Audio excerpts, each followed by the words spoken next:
రాష్ట్ర ఆర్థిక పరిస్థితికి జీఎస్టీ అనేది ఒక కొలమానం. అంటే వ్యాపారాలు బాగుంటే ఆ వ్యాపారస్తులు పన్ను కడతారు, బాగోకపోతే వాళ్ళకే సంపాదన లేకపోతే వాళ్ళు ఇంకేం పన్ను కడతారు. జీఎస్టీ అంటే ప్రతి కొనుగోలు మీద మనం చెల్లించేటటువంటిది. హోటల్కి వెళ్తే రెస్టారెంట్లో తింటే కూడా జీఎస్టీనే కడతాం.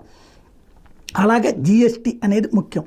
ఇది రాష్ట్రంలో వ్యాపారం బాగా జరుగుతుంది అంటే అది ఎప్పుడు చేతిలో డబ్బులు ఉంటే వ్యాపారం బాగా జరుగుతుంది, చేతిలో డబ్బులు లేకపోతే వ్యాపారం జరగదు. అంటే మనం ఖర్చు పెట్టలేనప్పుడు వ్యాపారికి ఎక్కడి నుంచి వస్తాయి.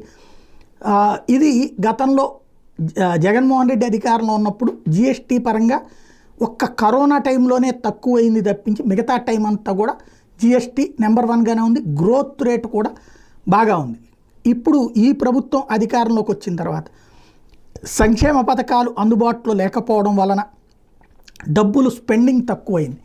దాని ఇంపాక్ట్ జీఎస్టీ పతనమవుతూ వచ్చింది. లాస్ట్ మంత్ ఒక్కటే జీఎస్టీ